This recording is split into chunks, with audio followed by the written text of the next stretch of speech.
Hi Herb, it's Mum. Can you just give us a text to tell me what time you're going to be home?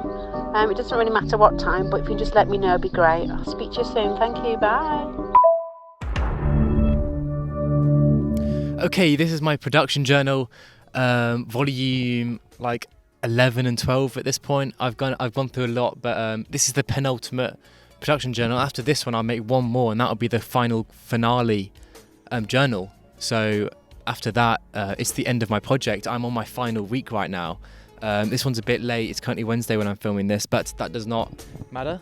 I'm currently outside in a field as well, just also getting some other test shots and stuff, and I thought I'd do my journal now.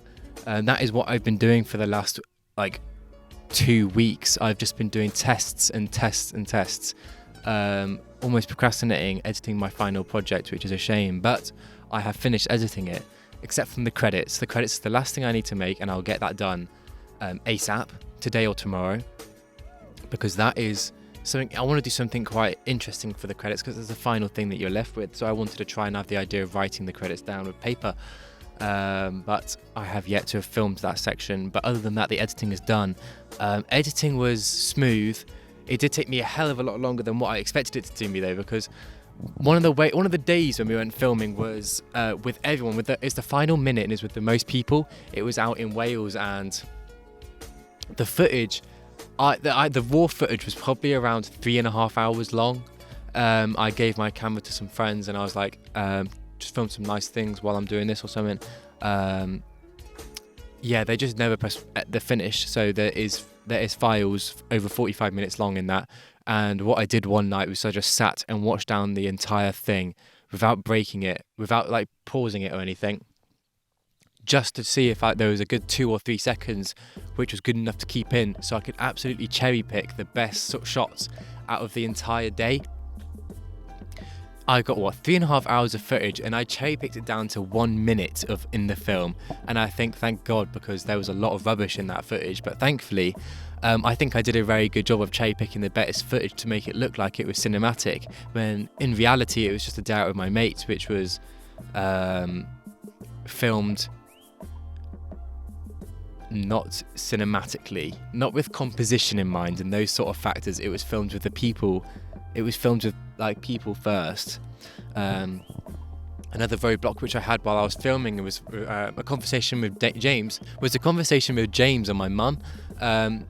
My mum was telling me how I shouldn't make the film personal. One of the things that I think a lot of people do is they make the film for themselves, where you have to also take in the factor of the audience and what they want to see. If it was my choice of film, I'd love to put all the footage in of everyone's jokes and all the fails and all the almost similar to a blooper reel. But I had to set myself back and consider the fact that I'm making this for an audience. So I had to take away a lot of the personality from it, all the personal moments. My mum was like, you can have the people in it, but make sure you don't make them feel left out of the situation. Try and make them feel included and try and make it relatable, and not like you're watching someone else's memories. And that was really hard balance to make. Same with James. He was like, absolutely, take your mum's words, listen, because it's true, people make it very personal, and at the end of the day you're trying to entertain someone else, an audience, not yourself, and you can make your own personal films in your own time for yourself. So a lot of the footage on that jumping the wall today was taking it out, just because it was all of us joking around, but no one else maybe could not have got it and wouldn't have laughed because it wasn't relatable to them. What I'll also do in this journal is go through my colouring technique. James says I should definitely go through my colouring technique just so I can show my expertise in those programs to the examiners or whoever's watching this. So I'll do that. In the last 2 weeks, I've also been working on promotional material. I made a video for my Instagram account, which I can put a snippet now or something similar to that around now. I'm biking these blocks, yeah. Since been ball, I solo this ice up a slossin'. I'm biking uphill and it's burning my quads. I'm biking downhill and it sound like a fishing rod. Savage, I'm biking. Got it back up, got it, get it, got it back, got it, get it, got it back, got it back up.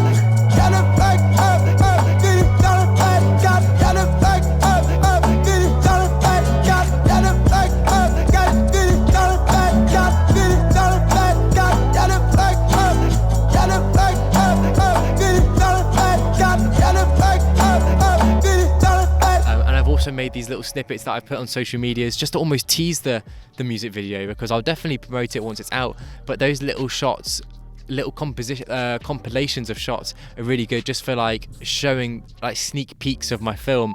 And the reaction was really good. Got some nice comments on it, and got some positive feedback. That was good. This week, on my final week, what I need to look at is my evaluation. I need to do my research evaluation and my proper final evaluation. Research evaluation is late. Absolutely, there's no hiding that. But I also want to get some feedback and focus on my feedback and make a video on that, similar to the last year.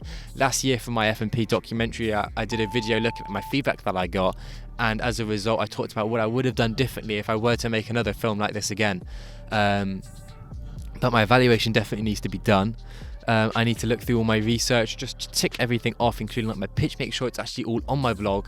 But other than that, it is definitely almost the end of it is pretty much the end of the term, and the end of Exeter College for that matter. So that's okay. That is enough waffling on the journal and what I've been doing in the last 2 weeks and coming up. It's been quite quiet because I've just been working on actually producing the film now, which is the sort of stuff like editing and filming. So now I'll talk about how I actually colour my shots, and it's a bit mayhem, a bit all over the place. I don't really know my technique. I just I don't really know. I just kind of like just do what I want until I figure it out. But I'll go through my editing process now. So yeah, I'll be back. Let me start by recording my screen. Right, I am recording my screen, so maybe the screen should have come up by now. Right now, it's just Premiere recording my audio from this microphone, because I need to do that just to make it sound nicer. But first of all, what I do is I get all my raw footage. I did plug my SD card in, so I've got some footage here. What is it? I'm not 100% sure. It is the day I went out with Harry, Isaac, Caitlin, those lot. Nice. Normally what I do is because I prefer Premiere, I always cut the footage in Premiere to the music, and then I export it as an XML, which is a file which you can then take into DaVinci to then colour. It's actually making it more complicated than it has to be, but I do that because I just do not like DaVinci for actually editing. It's good for colouring, but nothing else really. Okay, let's get into here. Let me import some footage. So I'm going to go for this one here, just the first one. Click whatever it wants to do, and here we go. And let's just get straight into it. So basically, first thing, let's say this is my F&P right here.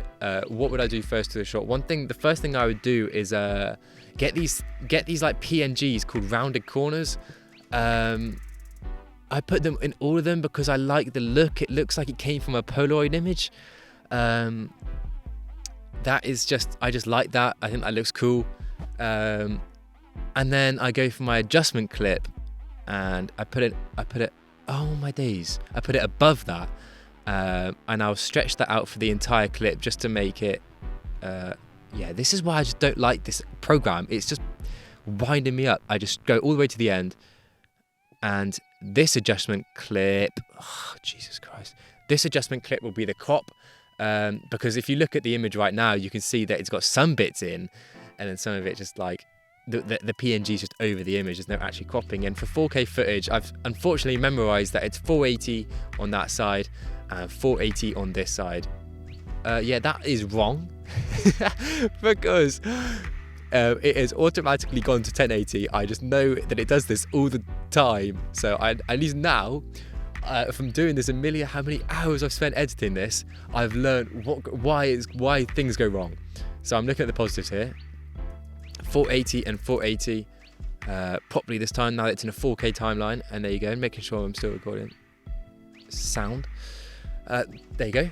That is cropped to look nice. And then what I do now is I go and do, actually let's not do that, let's just do it this way because it's only one clip. But let's go into the colouring tab, and let's just get rid of some of the stuff here. This is my shot, and to be honest, I cheat in a way because I apply LUTs. I don't care.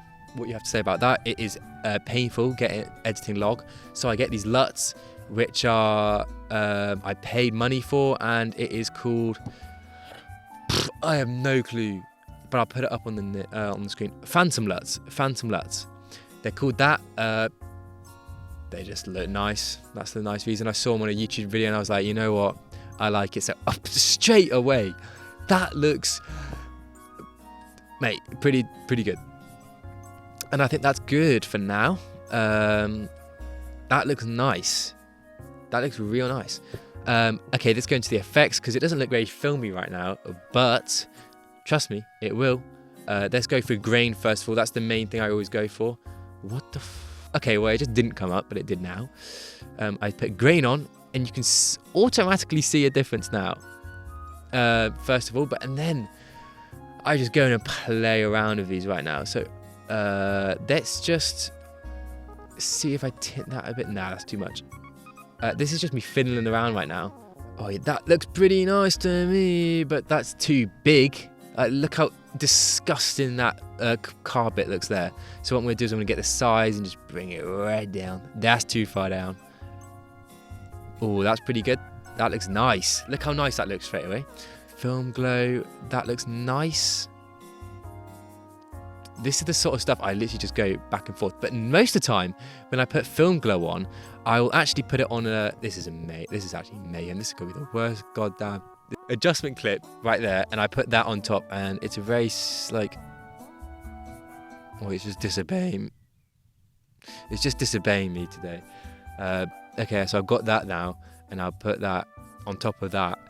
And then I get my film glow, and I put it on top of everything. And there's a big reason for that, and it just looks a lot cooler, and that is the fact that you can see the glow through the thing. That is just... I think that makes it look cool, and I make it go a bit yellowy. That's a bit of an ugly yellow. That's an ugly yellow. I'm gonna say that, and then we... Okay, right. I said I want that. It's normally around there. That's a bit much. Around that, yeah, that's nice. And that the intensity gets taken the hell down. That's nice. But then we just really mess with these like radius things, and that's literally all it is. Just messing with it until you find something you like. That looks really nice already. Okay, I'm just gonna call it a wrap because that's kind of how I edit it. It's a lot of mucking about earlier. For example, like if I really wanted to get technical, I would go into all these graphs, and a lot of the times I go into these things and mess around with the hue and the sat, because like sometimes the reds can be way too high, but in this one it's fine. But that's how I would take down the reds, which I do for a lot of the shots. I would also mess with the contrast. Sometimes I add some of the contrast for a lot of the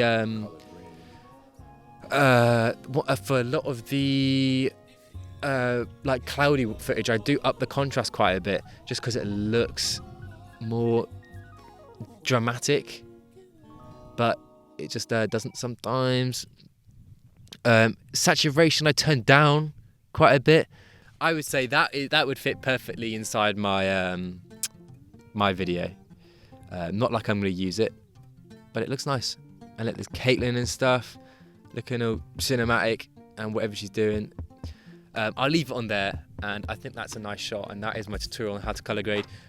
It was probably the worst tutorial of my entire life, but that's the truth. That is how I color grade and stuff. So yeah, I'm going to cut this down quite a lot because that was a lot of rubbish, but yeah, I will see you guys for the last ever production journal next week. However that goes, and I probably don't have much more to tell you because it's middle of the week now, but I hope to be able to tell you that I've done my evaluation and I've done all that sort of stuff. It's really cold and windy, so I'm going to stop recording now, so I'll see you soon.